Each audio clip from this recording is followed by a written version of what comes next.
मंच पे आसीन सारे बड़े बुजुर्ग साथी, हमारे कुलदीप कौशिक भाई, राजेंद्र सरपंच जी मुहाना से, रोहतास शर्मा जी, हमारे बड़े सियाराम शास्त्री जी, सतपाल प्रधान मुहाना से, सरपंच डॉक्टर श्यामलाल जी, डॉक्टर कश्मीरी लाल प्रधान जी, राजेंद्र जी, एक सरपंच तोली रामद्वार जी, राम निवास पटवारी जी, सबका, और कोई रह गया हो उनका भी मैं बहुत बहुत धन्यवाद करना चाहता हूँ। क्षमा चाहूंगा इनका नाम रह गया हो। देखिए, सबसे पहले तो मैंने जैसे कहा, मैं तहे दिल से धन्यवाद करना चाहता हूँ कि जिस तरीके से, जिस विचार से पंडित विनोद शर्मा जी ने अपने सार्वजनिक जीवन में जिंदगी जी है, जिस सेवा भाव से उन्होंने राजनीति की है या लोगों की सेवा की है, इस सोच को लेकर, मैं उसी सोच को लेकर राजनीति में आया हूँ। उन्हीं के दिखाए हुए रास्ते पे, पच्चीनों पे चलने को आया हूँ। और जिस तरह से उन्होंने अपने समाज के लिए, अपने लोगों के लिए काम किया है, अपने युवा साथियों के लिए काम किया है, मैं आपको आश्वासन देना चाहता हूँ कि मैं भी उसी तरीके से काम करूंगा उन्हीं के दिखाए हुए रास्ते। जब मैंने पिताजी को बताया कि मैं पीलूखेड़ा जा रहा हूँ और एक न्योता देने जा रहा हूँ और सबसे मिलने का मौका मिलेगा, तो बहुत खुश हुए। उनके दिल में एक खास स्थान है और उन्होंने कहा कि मेरे पुराने साथी हैं, बहुत सारे पुराने लोग हैं, उनसे मिलना, तो मेरी भी शुभकामनाएं उनको देना और मेरा भी विचार व्यक्त करना उनके सामने। तो मैं सबसे पहले तो आपको ये बताना चाहता हूँ कि ना तो मैं भाषण दे रहा हूँ और ना ही मैं इसको एक कार्यक्रम की पदवी की तरह से देख रहा हूँ। मैं तो ऐसे समझता हूँ जैसे मैं अपने परिवार में आया हूँ, घर में आया हूँ, अपनों के बीच में आया हूँ,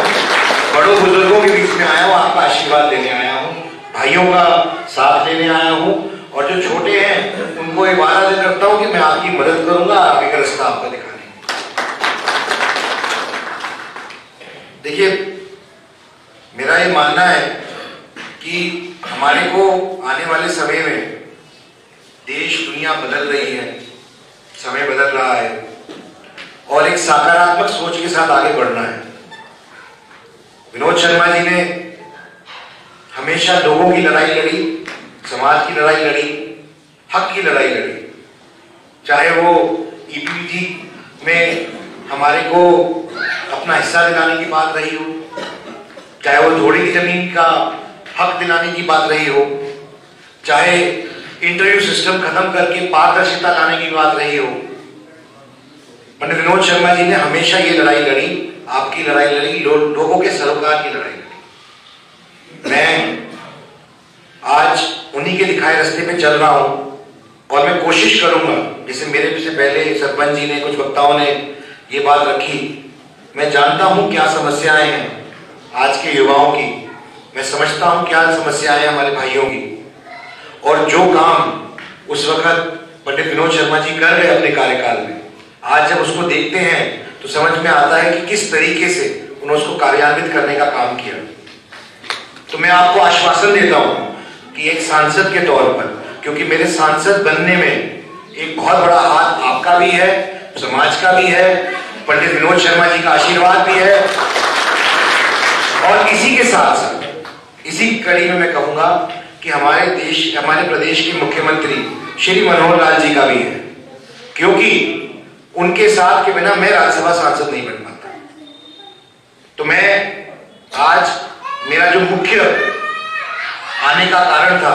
आपसे मिलने के अलावा, आपसे रूबरू होने के अलावा, आप सबों को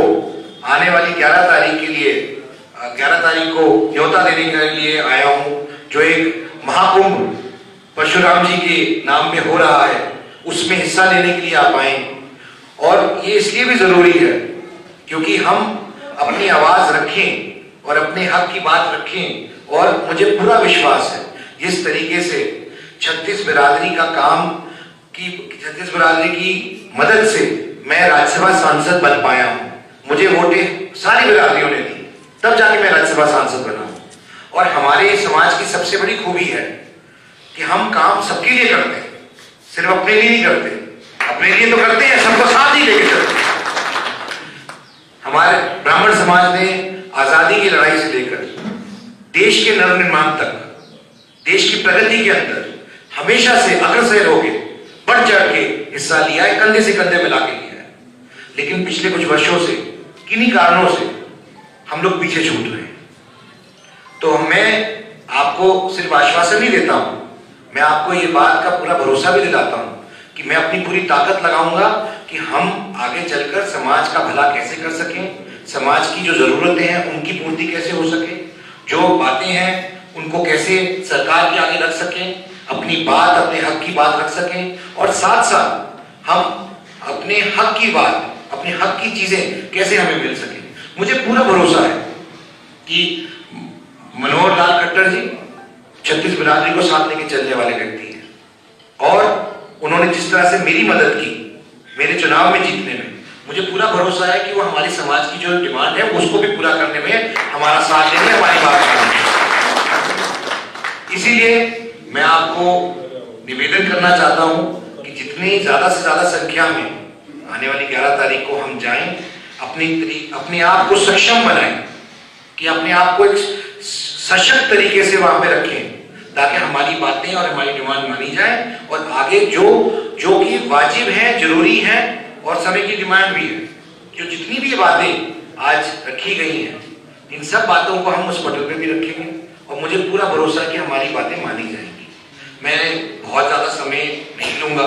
मैंने कहा मैं अपने परिवार में आया हूं, अपने घर में आया हूं, मैं कोई नेता की तरह नहीं, बेटा हूं आपका,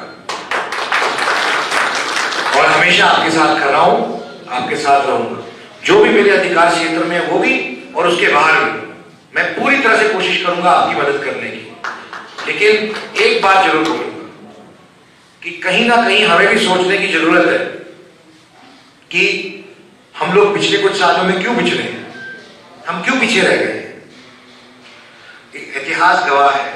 कि जिन कौमों में एकता नहीं होता वो पिछड़ जाती है, पीछे रह जाती है। तो मैं सिर्फ इतना निवेदन करूंगा कि हम एक के साथ एक तरीके से अपनी बात रखें, और मुझे पूरा भरोसा है कि जिस तरीके का हम लोगों ने समाज के प्रति काम किया है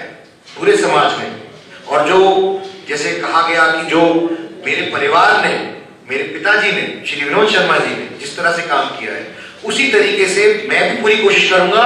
उन चीजों को कार्यान्वित करने की, उनको वहां तक पहुंचाने की जहां तक हमें उनको पहुंचाना चाहिए। तो बहुत बहुत धन्यवाद, आप सबका आशीर्वाद, और उम्मीद करूंगा कि 11 तारीख को हम बढ़ चढ़ के जाएंगे, हिस्सा लेंगे इस कार्यक्रम में। बहुत बहुत परशुराम जी की जय, भारत माता की। मैं एक आपके माध्यम से भी एक अपील करना चाहता हूं कि आने वाली 11 तारीख को सेक्टर 12 करनाल में एक भव्य कार्यक्रम, एक पावन कार्यक्रम किया जा रहा है भगवान परशुराम जी के लिए, और एक महाकुंभ है, जैसे मैंने कहा एक पर्व है, उसमें ज्यादा से ज्यादा संख्या में लोग आएं, जुड़ें और इसके अंदर पार्टिसिपेट करें, भाग लें। मेरा इतना ही निवेदन है सबसे।